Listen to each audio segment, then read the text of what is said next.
and degree of dissociation. Vapor density and degree of dissociation.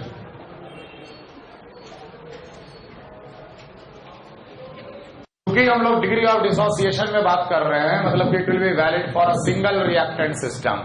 मान लेते हैं single reactant system ए gas, gaseous reaction के लिए valid होगा ये कंसेप्ट, क्योंकि वेपर डेंसिटी सिर्फ गैसियस रिएक्शन के लिए ही होता है, या वेपर डेंसिटी सिर्फ गैस के लिए ही डिफाइंड होता है. वेपर डेंसिटी क्या होता है? Molecular weight by 2. A gas is dissociating into मान लो B of B gas plus C of C gas plus D of D gas and so on. एक ही रिएक्टेंट है लेकिन वो ब्रेक कर रहा है into various gases. ठीक है. At time t is equal to 0 इसके A0 मोल्स लिए गए गैस के. किसी भी टाइम t पे इक्विलिब्रियम पे A0 into 1 minus अल्फा, यहां लिखोगे B टाइम्स A0 अल्फा, यहां लिखोगे C times A0 alpha, D times A0 alpha and so on. क्योंकि इस A0 से कितना रिएक्ट कर रहा है? A0 अल्फा रिएक्ट कर रहा है. तो B times A0 alpha, C times A0 alpha, D times A0 alpha. ये एक रिएक्शन बैलेंस्ड रिएक्शन है और मैंने जानबूझकर इसका स्टोइकियोमेट्रिक कोफिशिएंट 1 रखा है. अगर नहीं है तो हम पूरे रिएक्शन को डिवाइड कर सकते हैं इसी के कोफिशिएंट से, इसी के कोफिशिएंट से डिवाइड करके हम लोग 1 कर सकते हैं ना. ठीक है. देखो आप लोग जब सोल्यूशन एंड कॉलिगेटिव प्रॉपर्टी पढ़ोगे तो वहां पर एक कंसेप्ट पढ़ोगे वैंट ऑफ फैक्टर का. Van't Hoff factor that is I से डिनोट करते हैं. ये आई बेसिकली होता है observed number of moles divided by theoretical number of moles. Observed number of moles divided by theoretical number of moles. ये वैंट Hoff factor होता है. theoretical मतलब क्या? हम कंटेनर में A0 मोल A गैस लिए, बस मेरे को इतना नॉलेज है. उसके बाद क्या हुआ उससे हमको कोई मतलब नहीं है. I have taken A0 moles of A gas inside the container. उसके बाद क्या हुआ हमें पता नहीं है, तो A0 क्या बोलेंगे? Theoretical number of moles. लेकिन जब हम कुछ देर के बाद आकर ऑब्जर्व किए तो वहां पर क्या कंटेनर के अंदर मोल्स ऑफ गैस क्या हो गया? चेंज हो चुका होगा, क्योंकि डिसोसिएशन हो गया, इक्विलिब्रियम पे आ गया. जब हम ऑब्जर्व किए आकर तो इक्विलिब्रियम मेंटेन था, और इक्विलिब्रियम पे टोटल नंबर ऑफ मोल्स कितने हो जाएंगे? ये सारे के सारे को हम लोग को जोड़ना पड़ेगा. Total number of moles at equilibrium will be A0 minus A0 alpha plus B times A0 alpha plus C times A0 alpha plus D times A0 alpha and so on. A0 common ले ले, A0 common लिए तो 1 plus. अब देखो यहां पर जब हम लोग A0 अभी कॉमन मत लो, अगर हम इन सबों को अगर जोड़ें तो यहां A0 अल्फा कॉमन हो जाएगा. ये तो A0 अल्फा है ही, और अगर हम यहां पर A0 अल्फा कॉमन लेंगे तो B plus C plus D plus and so on आएगा. What is this? It is the sum of the stoichiometric coefficient of the product gases. Sum of the coefficient of the product gases, but keeping reactant as 1. Reactant का coefficient 1 रखने के बाद ये sum of the coefficient of the product gases है. Reactant के coefficient को 1 रखने के बाद, अगर 1 नहीं है तो फिर उसको डिवाइड कर देना उसी के कोफिशिएंट से पूरे रिएक्शन को, तो 1 हो जाएगा. रिएक्टेंट का कोफिशिएंट 1 रखने के बाद ये sum of the coefficient of all the product gases है. तो इसको हम कह रहे हैं let this is n value. तो ये बन जाएगा A0 minus A0 alpha plus n into A0 alpha. अब अगर हम A0 कॉमन लेंगे तो A0 कॉमन लेने के बाद 1 plus n minus 1 into alpha हो जाएगा.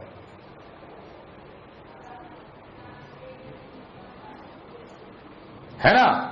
A0 n alpha minus A0 alpha plus A0. हाँ, A0 कॉमन लेने के बाद 1 plus n minus 1 into alpha हो जाएगा. ये क्या बोलेंगे? It is the observed number of moles at equilibrium point. लेकिन इसे क्या बोला जाएगा? Theoretical number of moles at the equilibrium point. जब हम लोग इस आई में ये चीज को बिठाएंगे, समझ लो क्लियरली, थ्योरेटिकल किसे कहते? कंटेनर में शुरू में जिसका मोल्स जितना लिया गया उतना ही भर हमें नॉलेज है, उसके आगे क्या हुआ उससे हमको कोई मतलब नहीं। हमें सिर्फ इतना पता था कि हमने A0 moles of A gas container में लिया है, इसको बोलेंगे theoretical knowledge. Theoretically number of moles of gas कितना लिया गया था? A0 moles of A gas लिया गया था। लेकिन कुछ देर के बाद जब हम आगे कंटेनर को ऑब्जर्व करेंगे तो उस कंटेनर में A0 मोल्स ऑफ गैस नहीं रह जाएगा, वहां पे number of moles of gas change हो जाएंगे। इक्विलिब्रियम पे जो हम पाए, जो हम ऑब्जर्व किए, उसको बोलेंगे observed number of moles. I is basically observed number of moles divided by theoretical number of moles. तो हम लोग अगर यहाँ पे आई अगर कैलकुलेट करने जाएं तो ऑब्जर्व नंबर ऑफ मोल्स होगा A0 into 1 plus A0 into 1 plus n minus 1 into alpha divided by theoretically कितना लिए थे? A0 लिए थे, A0 कट जाएगा और ये बचेगा 1 plus n minus 1 into alpha. I क्या आया? 1 plus n minus 1 into alpha. n क्या है? रिएक्टेंट का कोफिशिएंट 1 रखते हुए sum of the coefficient of the product gases. ठीक है। मोल्स क्या होता है? मोल्स होता है mass upon molecular weight. Moles होता है मास अपॉन मॉलिक्यूलर वेट। एक बात ध्यान दो, कंटेनर में आपने शुरू में क्या लिया था? A0 moles of A gas. इसका कुछ मास होगा W ग्राम, होगा ना? अब इसके अंदर रिएक्शन चालू हुआ, ए डिसोसिएट करने लगा B, C, D गैसेस में, अलग अलग गैसेस में डिसोसिएट किया, इक्विलिब्रियम पे आ गया। इक्विलिब्रियम पे आने के बाद क्या इसका मास चेंज करेगा? इसी को तो लॉ ऑफ मास कंजर्वेशन कहते हैं। The initial mass taken always remains constant through out the reaction. Through out the reaction, reaction के शुरू में, रिएक्शन के दौरान और रिएक्शन के बाद में वो W कभी भी चेंज नहीं करेगा। अगर हम तुमसे बोले कि मोल्स ऑब्जर्व्ड क्या लिखोगे? ऑब्जर्व्ड मोल्स, तो ऑब्जर्व्ड मोल्स आप लिखिएगा mass upon molecular weight. Molecular weight observed बोल देंगे। Let W gram is the mass divided by observed molecular weight. Observed molecular weight will give observed number of moles divided by theoretical number of moles. क्या बोलोगे? Same W divided by theoretical molecular weight. Theoretical molecular weight, W को theoretical molecular weight से divide करेंगे तो हमें theoretical number of moles मिलेगा, क्योंकि observed और थ्योरेटिकल जो डेफिनेशन है वही डेफिनेशन हम यहां भी लिखे। थ्योरेटिकल मॉलिक्यूलर वेट किसे बोला जाएगा? ए का मॉलिक्यूलर वेट को थ्योरेटिकल मॉलिक्यूलर वेट बोला जाएगा। जो शुरू में आप जो चीज लिए थे T=0 में, वो सब थ्योरेटिकल है, और जब आपने कुछ देर के बाद आकर ऑब्जर्व किया वो सारा का सारा चीज ऑब्जर्व्ड है। अगर आपने A0 मोल्स ए का लिया था तो थ्योरेटिकली आपने A0 मोल्स लिए। ऑब्जर्व्ड मोल क्या है? Total moles of the gases at equilibrium. अब अगर हम तुमसे बोले थ्योरेटिकल मॉलिक्यूलर वेट क्या है? उस ए गैस का मॉलिक्यूलर वेट है जो कि हम शुरू में लिए थे। Theoretical molecular wait is the molecular weight of the reactant. Observed molecular weight क्या है? अगर हमारे पास बहुत सारे गैसेस आ गए इक्विलिब्रियम पे तो उस गैस मिक्सचर का जो मॉलिक्यूलर वेट होगा उसको हम लोग बोलेंगे ऑब्जर्व्ड मॉलिक्यूलर वेट। बात समझ में आ रहा है? लेकिन दोनों जगह W क्या होगा? Same law of mass conservation. W cut जाएगा और अल्टीमेटली आ जाएगा M theoretical upon M observe. क्या था ये? I, और I क्या निकाले हैं? 1 plus n minus 1 into alpha will be equal to theoretical molecular weight upon observed molecular weight. ऊपर नीचे 2 से डिवाइड कर T ऑब्जर्व्ड। बस ये इक्वेशन हम डिराइव करना चाह रहे थे। इसे हम समझा रहे हैं, ध्यान देना। शुरू में कंटेनर में A गैस लिया गया, वो A गैस आगे चलकर डिसोसिएट किया B, C, D, E, F में। एक ही रिएक्टेंट है। हम इक्विलिब्रियम के बारे में नहीं जानते, हम 10 मोल ए गैस कंटेनर में लेके छोड़कर हम चले गए, तो बाहर में से कोई पूछेगा कि आपने कंटेनर में क्या डाला? 10 मोल गैस डाले। कौन सा गैस था? ए गैस था। हम जो जो जवाब दे रहे हैं वो सब थ्योरेटिकल आंसर है, वो सब थ्योरेटिकल आंसर है। थ्योरेटिकल मोल कितना? 10। थ्योरेटिकल गैस कौन सा? ए। थ्योरेटिकल मॉलिक्यूलर वेट कितना? ए का molecular weight, theoretical molecular wait. समझ में आ रहा? किसी ने आके फिर वो कंटेनर को ऑब्जर्व किया कि अरे यहां तो अब ए नहीं है, ए के साथ एफ तक गैस मौजूद है। अब ऑब्जर्व्ड गैस क्या हो जाएगा? A plus B plus C plus D. Observed molecular weight क्या होगा? उन गैसों का molecular weight of the mixture कहलाएगा observed molecular weight. Observed moles कितने होंगे? इक्विलिब्रियम पे जो total number of moles of gases होंगे वो ऑब्जर्व्ड नंबर ऑफ मोल्स होंगे। समझ में आ रहा है? बस ऑब्जर्व्ड और इनिशियल। अगर आपको ये आई से परहेज है तो अभी छोड़ दो आई। आप सिर्फ इतना ध्यान रखो कि हम इक्विलिब्रियम का डेटा को इनिशियल डेटा से डिवाइड कर रहे हैं। Observed moles upon initial mole, तो ऑब्जर्व्ड हो गया इक्विलिब्रियम के total mole divide by initial mole. Mole क्या होता है? Mass upon molecular weight. Reaction के दौरान मास कांस्टेंट होगा, W ग्राम कांस्टेंट होगा। W upon observed divided by W upon theoretical. एक इक्वेशन आया 1 plus n minus 1 into alpha is theoretical molecular weight upon observed molecular weight. n क्या है? Sum of the coefficient of the gaseous product, लेकिन reactant का 1 रखते हुए। Alpha क्या है? Degree of dissociation.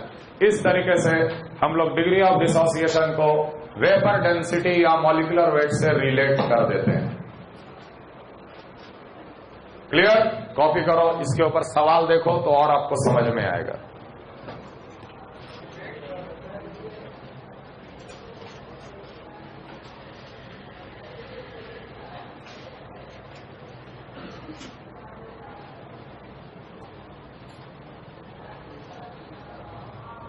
For the reaction N2O for gas, reversible sign 2NO2 gas.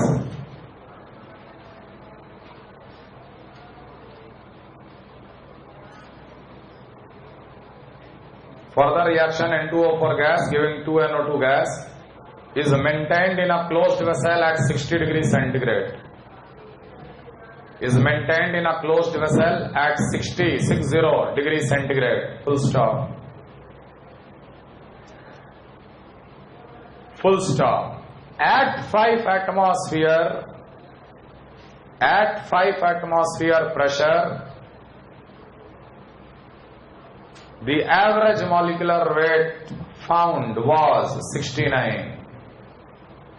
At 5 atmosphere pressure, the average molecular weight found was 69. Calculate Kp. Calculate Kp। Full stop. आगे इसी सवाल में at what temperature at the same pressure, at what temperature sorry at what pressure at the same temperature, at what pressure at the same temperature, at what pressure at the same temperature the average molecular weight becomes, the average molecular weight becomes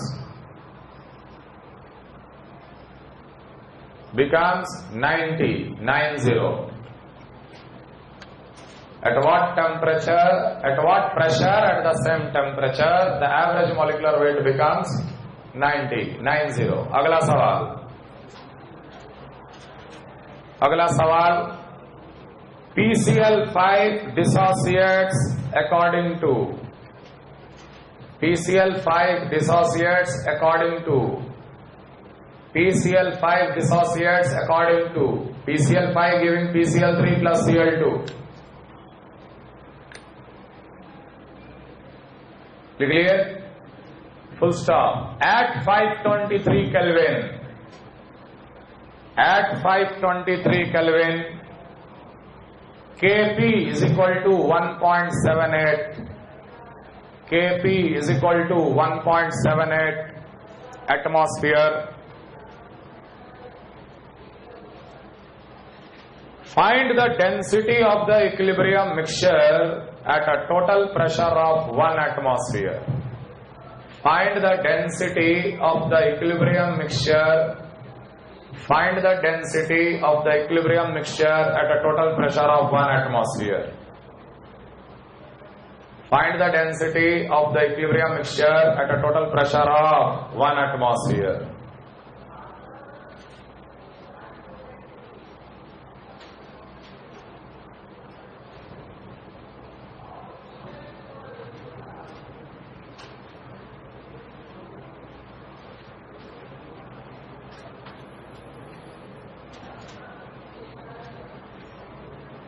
solve कीजिए।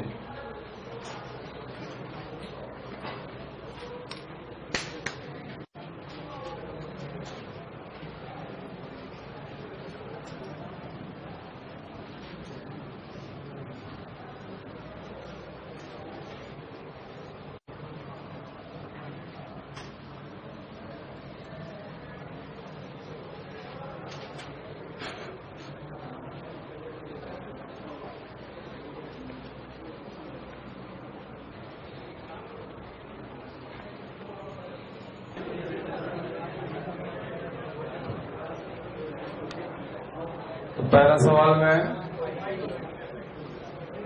N2O4 gas is giving 2NO2 gas. तो ये reaction already balanced है। एक average molecular weight दिया हुआ है। Average molecular weight कितना दिया हुआ है? 69। अब तुम खुद सोचो, क्या N2O4 का मॉलिक्यूलर वेट 69 है? कितना है? 28 प्लस 64 दैट इज 92। ना तो इसका 69 है, ना तो इसका 69 है। तो आखिर ये 69 क्या दिया हुआ है? मिक्सचर का मॉलिक्यूलर वेट। समझ में आ रहा है? और मिक्सचर कब बनेगा? इक्विलिब्रियम। इस ऐसे सवालों में भी आप ये ध्यान में रखिएगा कि या तो डेटा 0 पे रहेगा या इक्विलिब्रियम पे रहेगा। तो ये इक्विलिब्रियम, ये मॉलिक्यूलर वेट कब दे दिया? मॉलिक्यूलर वेट ऑब्जर्व कब? इक्विलिब्रियम। इनिशियल तो हो ही नहीं सकता। तो ये ऑब्जर्व्ड मॉलिक्यूलर वेट दे दिया 69। बताओ तो जरा थियोरेटिकल मॉलिक्यूलर वेट कितना लेंगे? थियोरेटिकल किसका होता है? हमेशा रिएक्टेंट का होता है, दैट इज 92। सीधे 1 plus n-1 into alpha that will be equal to theoretical 92 upon observe, theoretical upon observe. n का वैल्यू, ये तो कोफिशिएंट अपने आप में 1 है, तो यहां पर क्या आएगा इनका वैल्यू? 2। तो 2-1 into alpha that means 1 plus alpha will B 92 upon 69। यहां से आप अल्फा कैलकुलेट कर लो, 1/3। अब आपको निकालना है केपी ऑफ द रिएक्शन, लेकिन at a total pressure of कितने एटमॉस्फेयर पे? खैर, ये ऑब्जर्व मॉलिक्यूलर वेट कौन से एटमॉस्फेयर में मेजर किया था? 5 एटमॉस्फेयर में मेजर किया था। तो अगर ये इक्विलिब्रियम पे मेजर हुआ है तो 5 एटमॉस्फेयर क्या होगा? इक्विलिब्रियम प्रेशर होगा। 5 एटमॉस्फेयर जो होगा वो इक्विलिब्रियम प्रेशर होगा। ठीक है, केपी निकालना है, अल्फा और केपी में काम करना है। 1 मान लिए, स्टार्ट द प्रॉब्लम विथ 1 बोले थे। 1 माइनस अल्फा 2 अल्फा, दोनों को जोड़ो 1 प्लस अल्फा, डिवाइड कर दिए 1 plus alpha. 1 plus alpha mole fraction multiplied by 5, partial pressure बन गया। अल्फा निकाल ही चुके हो, बिठा दो, पार्शियल प्रेशर बन जाएगा। पार्शियल प्रेशर बन गया तो KP will be equal to PnO2 का स्क्वायर अपॉन Pn2O4 करके आंसर निकाल लिया। केपी समझने में किसी को कोई दिक्कत? सेकेंड पार्ट पूछ रहा है कि कितने प्रेशर पे ऑब्जर्व्ड मॉलिक्यूलर वेट 90 हो जाएगा। तो ये वो सवाल उल्टा हम लोग चलेंगे। ऑब्जर्व्ड मॉलिक्यूलर वेट कितना? 90। थियोरेटिकल कितना? अभी भी 92। 1 प्लस अल्फा या 1 प्लस n-1 इंटू अल्फा 92/90। यहां से अल्फा निकाले, n का वैल्यू अभी भी 2 है, रिएक्शन वही है, n का वैल्यू अभी भी 2 है। क्लियर? अब हम लोग को अल्फा पता चल चुका है, P निकालना है, क्योंकि Kp तो निकाल चुके, Kp पहले और बाद में Kp तो सेम रहेगा। समझ में आ रहा है? तो Kp known that will be equal to same expression 2 alpha by 1 plus alpha into P। अब ये 5 हटा के हम लोग क्या कर देंगे, let the new pressure is P का whole square divided by 1 minus alpha upon 1 plus alpha into P और P एक कट जाएगा, एक P बच जाएगा, अल्फा निकाल चुके हो, Kp पता है, नया प्रेशर P निकाल देंगे। पहला सवाल क्लियर? सेकंड क्वेश्चन क्या है? सेकंड क्वेश्चन ध्यान रखना, सेकंड क्वेश्चन थोड़ा डिफरेंट है। हाँ, सेकंड पार्ट, पहला पार्ट समझ में आया कि Kp निकल गया। अब पूछ रहा है कि कितने प्रेशर P पे ऑब्जर्व मॉलिक्यूलर वेट 90 हो जाएगा।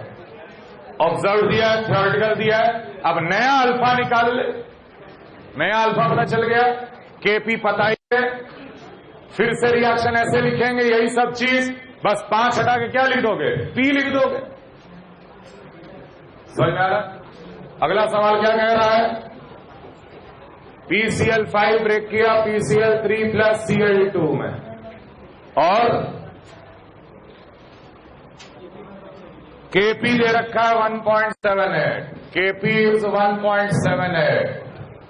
फिर find the density of the equilibrium mixture at a pressure of 1 atmosphere.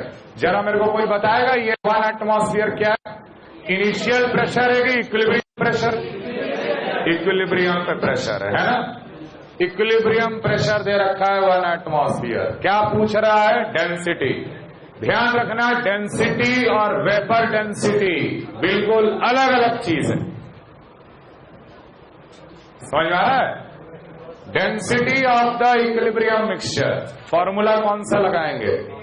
Pm is equal to rho R T.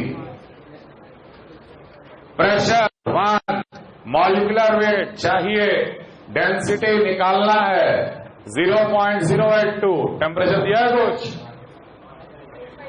523 kelvin, 523 kelvin. अगर m पता चल गया तो डेंसिटी निकल जाएगा ग्राम पर लीटर में। मॉलिक्यूलर वेट कब निकालना है? मॉलिक्यूलर वेट कब निकालना है? इक्विलिब्रियम पे, मतलब ऑब्जर्व्ड मॉलिक्यूलर वेट निकालना है। समझ में आ रहा? अल्फा निकालो, Kp दिया हुआ है 1 minus alpha, alpha and alpha divided by 1 plus alpha, divided by 1 plus alpha, divided by 1 plus alpha.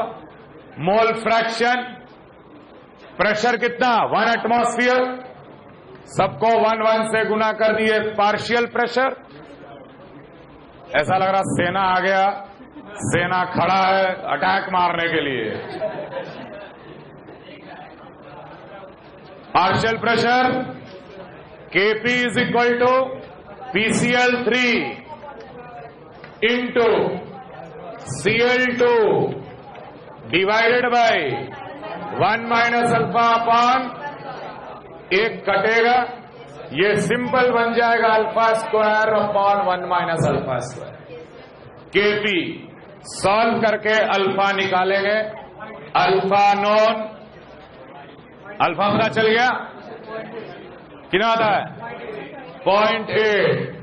ठीक है, उसके बाद लिखेंगे 1 प्लस N2, कोफिशिएंट 1 है, प्रोडक्ट गैसेस का जोड़ो coefficient 2 minus 1 into alpha is theoretical कितना? 39 प्लस 5 इंटू 35.5। थ्योरेटिकल हमेशा रिएक्टेंट का molecular weight divided by m observe. ये सॉल्व करके यहां बिठाओ, डेंसिटी निकलेगा। क्लियर?